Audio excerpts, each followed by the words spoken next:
আসসালামু আলাইকুম ভিউয়ার্স, আশা করি সবাই অনেক অনেক ভালো আছেন। আজকে আবারও চলে আসলাম নতুন আরো একটি স্পেশাল ভিডিও নিয়ে। আজকে আমরা যাচ্ছি পাহাড়পুর বৌদ্ধবিহার পরিদর্শন করতে। আমরা এখন যাব জয়পুরহাট, এজন্য আমরা দিনাজপুর রেলওয়ে স্টেশনে ওয়েট করছি ট্রেনের জন্য। ট্রেন চলে এসেছে, আমরা ট্রেনে উঠবো এখন। ট্রেনে উঠে আমরা যাব জয়পুরহাট।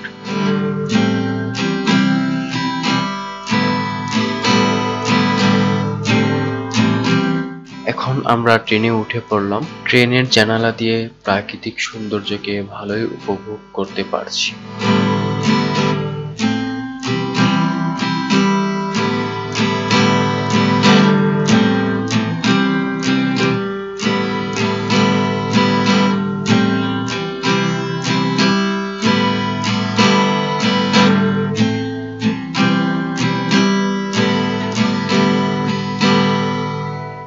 জয়পুরহাট স্টেশন থেকে নেমে আমরা একটি অটোরিকশা দিয়ে সরাসরি চলে এসেছি পাহাড়পুর।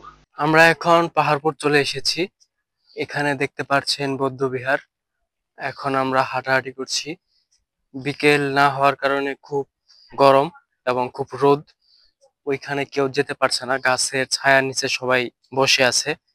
আমরা এখান দিয়ে হাঁটাহাঁটি করছি। শরীর একদম ঘেমে যাচ্ছে, দেখতে পাচ্ছেন খুবই গরম। ওইখানে তো যাওয়া কোনোভাবেই সম্ভব না এত গরমের ভিতরে। আমরা কিছুক্ষণ পর যখন রোদটা একটু কমে আসবে তখন ওইখানে যাব। ওইটার ভিতরে আমরা আপনাদেরকে ভিডিও করে দেখাবো। ততক্ষণ পর্যন্ত সবাই ভিডিওটি দেখতে থাকুন। আশা করি আজকের ভিডিওটি সবার কাছে অনেক বেশি ভালো লাগবে। এই মুহূর্তে আমরা আছি পাহাড়পুর জাদুঘরের সামনে। অনেক দূর জার্নি করে আসছে সেই সকালবেলা। দেখা যাক আশেপাশে কি কি আছে। আমি আজকে আপনাদেরকে সবাইকে, যারা যারা এখনো দেখেনি পাহাড়পুরের এই জাদুঘর, তাদের সকলকে আজকে আমি জাদুঘরটি ঘুরে ঘুরে দেখাবো। সবাই আমাদের সাথে থাকবেন, অবশ্যই আমাদের এই চ্যানেলটি সাবস্ক্রাইব করবেন। এখানে ঢুকতে জনপ্রতি ৩০ টাকা করে টিকিট কেটে নিতে হয়। এখানে টিকিট কাটার পর আপনি একটি সুন্দর রাস্তা পাবেন, যে রাস্তা দিয়ে আমি এখন হাঁটছি। খুবই গরম, আমাদের শিমলা আপু একদম অবস্থা খারাপ। দেখছেন আমিও খুব গরমে ঘেমে যাচ্ছি একদম। এখানে আসার পর পার্কের মতো খুব সুন্দর পরিবেশ দেখতে পারবেন, যেগুলো পরবর্তীতে পর্যটনের আকর্ষণের জন্য বানানো হয়েছে। এটার ইতিহাস সম্পর্কে আমি আজকে আপনাদেরকে জানাবো, কোথা থেকে উৎপত্তি, কিভাবে কি হয়েছে, সবকিছুই আজকের ভিডিওতে আমি আপনাদেরকে জানাবো। এইখানে ঢোকার পর দেখতে পারলাম দুইটি সাইনবোর্ডে বাংলা এবং ইংরেজি ভাষায় বৌদ্ধবিহারের সংক্ষিপ্ত ইতিহাস লিখে রেখেছে। এখন আমি যেদিকে যাচ্ছি সামনে হচ্ছে এখানের যে জাদুঘরটা রয়েছে সেই জাদুঘর, কিন্তু জাদুঘরে আজকে যাওয়া যাবে না, কারণ আমি এসেছি আজকে হচ্ছে শুক্রবার। শুক্রবার এবং রবিবার, এই দুইটা দিন জাদুঘর বন্ধ থাকে। এখানে যখন বিদেশি পর্যটকরা আসে বা অনেক দূর থেকে পর্যটকরা আসে, তাদের রেস্ট নেওয়ার জন্য এখানে দেখতে পাচ্ছেন দুইটা রেস্ট রুম রয়েছে, সেখানে তারা রেস্ট করতে পারবে। এখানে এসে যদিও খুব গরম করছে, খুব রোদ, কিন্তু খুবই ভালো লাগছে। অনেক বড় একটা এরিয়া। এখানে হাঁটাহাঁটি করছি, চারপাশেই দেখছি খুব সুন্দর পরিবেশ, খুবই ভালো একটা জায়গা। অবশেষে হাঁটতে হাঁটতে আমরা একটু ঠান্ডা পরিবেশের ভিতরে আসলাম। এখানে গাছের নিচে সবাই দাঁড়িয়ে আছি একসাথে। এতটাই বেশি রোদ যে ওইদিকে কোনোভাবেই যাওয়া যাচ্ছে না। এই রোদে ঘুরতে গেলে আমাদের অবস্থা খারাপ হয়ে যাবে। তবে এখানে এসে খুবই ভালো লাগছে, পরিবেশটা খুবই সুন্দর। এখানে পার্কের মতো সিস্টেম করা হয়েছে।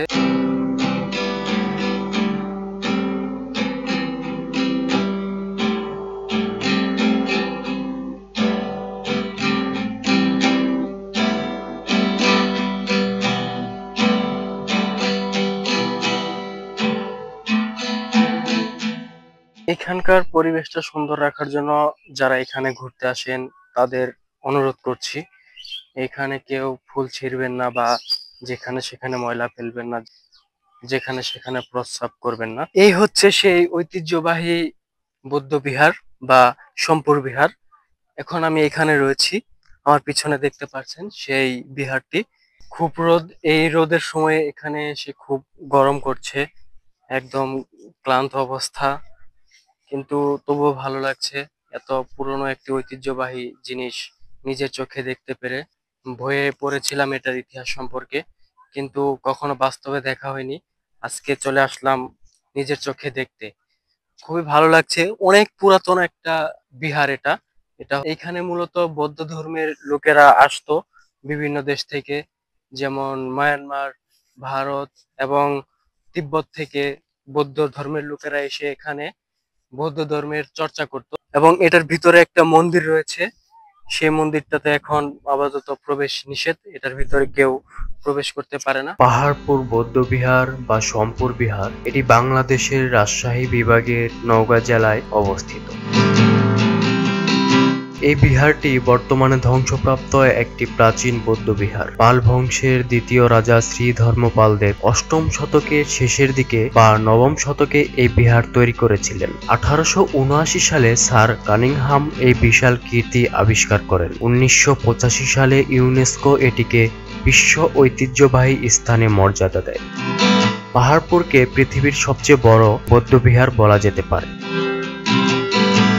আয়তনে এর সাথে ভারতের নালন্দা মহাবিহারের তুলনা হতে পারে। এটি 300 বছর ধরে বৌদ্ধদের অতি বিখ্যাত ধর্মচর্চা কেন্দ্র ছিল। উপমহাদেশের বিভিন্ন স্থান থেকেই নয়, চীন, তিব্বত, মায়ানমার, মালয়েশিয়া, ইন্দোনেশিয়া প্রভৃতি দেশের বৌদ্ধরা এখানে ধর্মচর্চা ও ধর্মজ্ঞান অর্জন করতে আসতেন। এখানে কিভাবে আসবেন? ঢাকা থেকে সড়কপথে এই বিহারের দূরত্ব প্রায় 282 কিলোমিটার। পাহাড়পুর যেতে হলে প্রথমে যেতে হবে নওগাঁ। নওগাঁ থেকে এর দূরত্ব প্রায় 35 কিলোমিটার। নওগাঁ ভালুডাঙ্গা বাস টার্মিনাল হতে সরাসরি বাস যোগে পাহাড়পুর যাওয়া যায়। এছাড়া জয়পুরহাট থেকে বাস অথবা অটোরিকশা যোগেও যাওয়া যায়। জয়পুরহাট শহর থেকে এর দূরত্ব প্রায় 15 কিলোমিটার। এখন আমরা এখান থেকে চলে যাচ্ছি। সন্ধ্যা হওয়ার আগে এখান থেকে আমরা রওনা দিচ্ছি। তো আজকের ভিডিওটি আপনাদের কাছে কেমন লেগেছে অবশ্যই কমেন্ট করে জানাবেন। আর বৌদ্ধবিহারের ইতিহাস সম্পর্কে যারা জানতেন না, আজকের ভিডিওটি থেকে যারা জেনেছেন তারা অবশ্যই কমেন্ট করে জানাবেন। তো আজকে আমি ভিডিওটি শেষ করছি এখানেই। সবাই সুস্থ থাকবেন, ভালো থাকবেন এবং পরবর্তী এর চেয়েও আরো ইন্টারেস্টিং ভিডিও আপনাদের সামনে নিয়ে হাজির হব ইনশাআল্লাহ। ততক্ষণ পর্যন্ত সবাই ভালো থাকবেন। ধন্যবাদ।